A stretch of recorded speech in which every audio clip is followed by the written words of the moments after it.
इनकी गाड़ी इधर से जा रही है सिंपल साइड से संभल गई हो वो अपनी साइड को सही चल रहा है, इन्होंने जाएगा उसे कुचल दिया हूँ अपने हाथों को।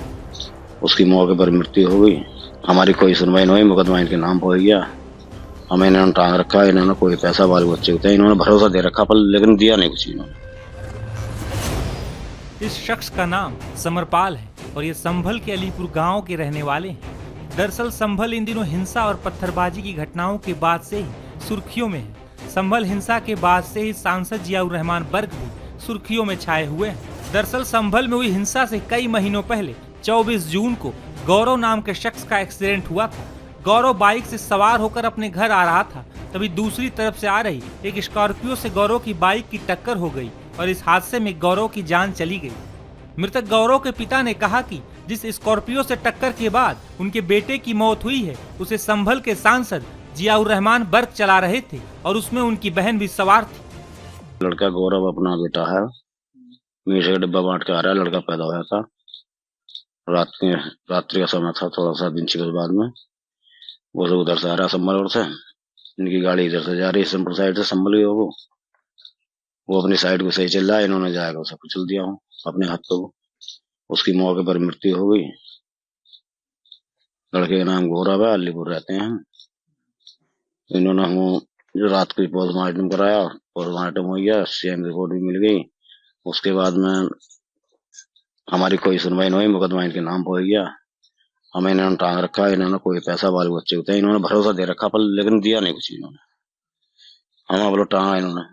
कौन कौन था गाड़ी में? गाड़ी में जियाउर रहमान है, इनकी बहन थी और ड्राइवर था इनका।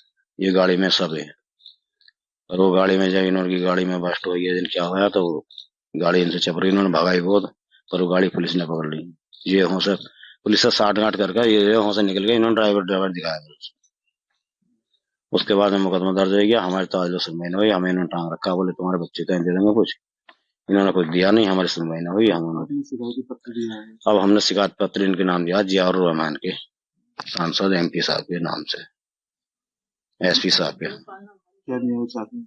हम न्याय यही चाहते हैं कि हमारे बच्चे को कहीं कुछ मिल जाए, उसके कहीं कोई नौकरी वोकरी मिल जाए छोटी मोटी, जिससे बलगों का विवाह शादी सही हो जाए और क्या चाहते हैं। यही चाहे, न्याय चाहिए हमें। तो ये मारा तो इन्होंने हमें लड़का, मैं इनकी गाड़ी से मरा तो ये जिम्मेदार तो ये होंगे ना उसके।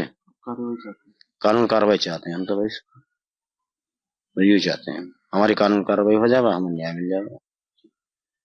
बच्चे हैं जो बिना के एक हो, 4 बच्चे कहाँ तक होंगे? 3 लड़की है, 1 लड़का। 3 लड़की, अब शादी बहुत महंगी पड़ा है, गरीब से गरीब। तो छोटा बच्चा जिस टाइम इसका एक्सीडेंट, गौरव का एक्सीडेंट हुआ तो छोटा बच्चा 9 दिन का था। मिठाई बांट, हाँ उसी की मिठाई बांट रहा था वो। मीठे का डिब्बा खुशी में गया वो, उधर से लौट के घर को आ रहा। वो तो सही आ रहा है बिल्कुल, ना कोई शराब वराब पीता है, ना कुछ हो, कोई अपने सीधा मोटरसाइकिल, सिंपल मोटरसाइकिल चला हुआ है, बिना के हवा में उड़ा हुआ। पर इनकी गाड़ी बहुत तेजी में, गाड़ी जो इनसे कवर न हुई, कंट्रोल न हुई, उसके हाथ को भागी, उसकी मौके पर मृत्यु हो गई। तो हम तो इसमें न्याय चाहते हैं, बस कानून कार्रवाई हो जाए। मृतक गौरव के पिता संभल के सांसद और स्थानीय पुलिस पर भी बड़ा आरोप लगा रहे हैं। जब संभल के SP KK बिश्नोई से उनके आरोपों को लेकर सवाल किया गया तो सुनिए उन्होंने इस बारे में क्या जवाब दिया।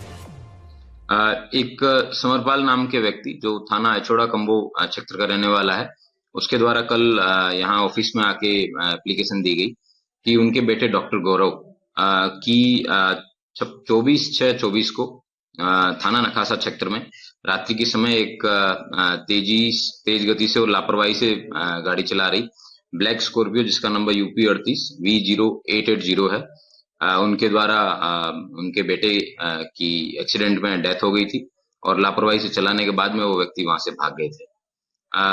इन्होंने अपना ये व्यक्त किया कि इनकी चार्जशीट है वो गलत सेक्शन में लगा के कोर्ट भेज दी गई है और पुलिस की सांठगांठ के बारे में इन्होंने बताया।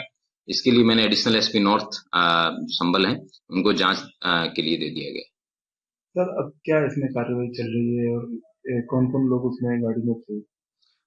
वादी के हिसाब से जो मेंबर ऑफ पार्लियामेंट है हमारे संभल के, माननीय जियाउर रहमान बर्क और उनकी बहन का होना बताया जा रहा है, और जिसमें वादी ने बताया है कि जियाउर रहमान स्वयं इस गाड़ी को चला रहे थे। लेकिन इन सभी तथ्यों की जांच है वो एडिशनल एसपी नॉर्थ साहब जांच करेंगे और उसके बाद में जो भी सही तथ्य हैं उनके आधार पे अग्रिम वैधानिक कार्रवाई है वो सुनिश्चित की जाएगी। बता दें कि समाजवादी पार्टी के सांसद जियाउर रहमान बर्क के खिलाफ संभल हिंसा मामले को लेकर भी एक एफआईआर दर्ज की गई है। संभल में जामा मस्जिद के सर्वे के दौरान भड़की हिंसा मामले को लेकर भी वो लगातार मुखर रहे और इस पर बयान देते रहे हैं। हालांकि इसके बीच वो एक्सीडेंट मामले को लेकर भी चर्चाओं में आ गए हैं। हालांकि इस बीच जियाउर रहमान बर्क संभल में पुलिस के एक्शन पर लगातार सवाल उठा रहे हैं। पुलिस माहिर है कि सुई का फावड़ा बनाने में, और आप इन पुलिस अधिकारियों से पूछिए इनके असले कहाँ के हैं जो ये चला रहे हैं वहाँ पर।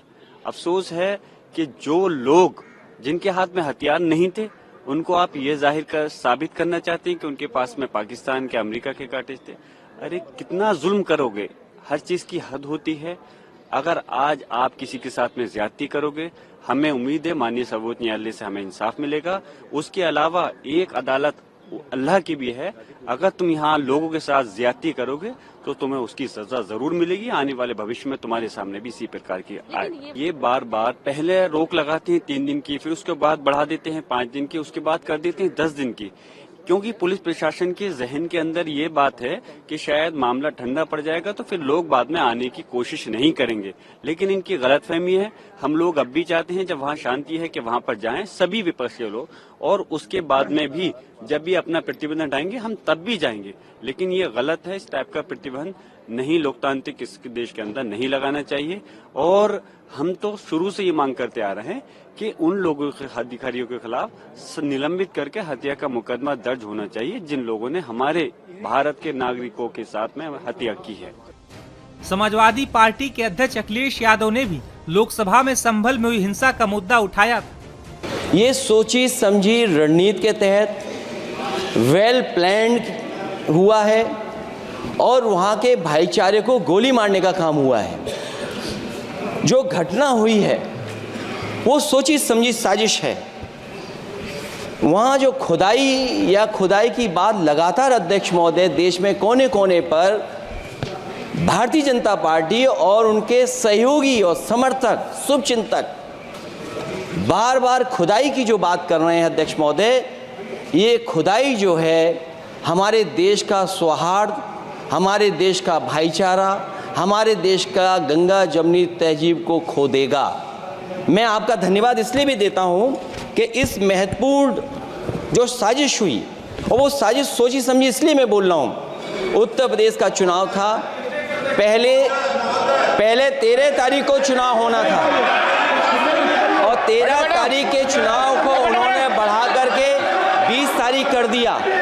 और इस जो घटना है मैं आपके सामने पढ़ना चाहता हूं। अध्यक्ष महोदय, ये यात्रा रुकी क्यों नहीं है? यात्रा ले जाओ दूसरी तरफ।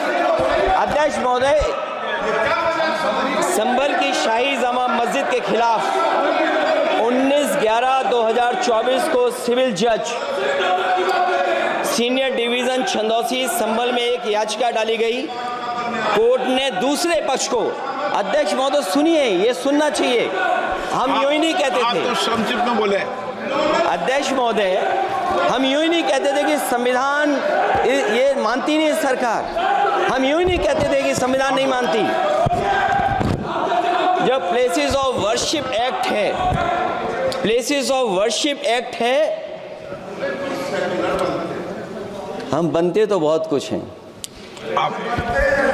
संभल के शाही जामा मस्जिद के खिलाफ 19/11/2024 को सिविल जज सीनियर डिवीजन चंदौसी संभल में एक याचिका डाली गई। कोर्ट ने दूसरे पक्ष को सुने बगैर उसी दिन 19/11/2024 को सर्वे के आदेश दे दिए।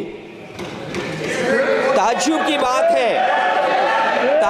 बात है संभल के जिलाधिकारी संभल और पुलिस अधीक्षक संभल आदेश को पढ़े बगैर 2 घंटे के बाद सर्वे के लिए पुलिस बल के साथ शाही जामा मस्जिद पहुंच गए। जामा मस्जिद की कमेटी, जनप्रतिनिधि, उलेमा इकराम, सभी अधिवक्ताओं ने सहयोग दिया। जिलाधिकारी संभल और पुलिस अधीक्षक संभल ने 2.5 घंटे सर्वे के बाद कहा सब सर्वे पूरा हो चुका है और अब रिपोर्ट कोर्ट को भेज दी जाएगी। लेकिन दिनांक 22/11/2024 फ्राइडे को जुमे की नमाज के लिए लोग नमाज अदा करने के लिए जामा मस्जिद पहुंचे, लेकिन पुलिस प्रशासन ने बैरिकेड लगा दिया ताकि लोग नमाज न पढ़ सकें। सांसद जियाउर रहमान बर्क संभल में हिंसा के बाद अब एक्सीडेंट मामले में हुई शिकायत के बाद मुश्किलों में घिर गए हैं।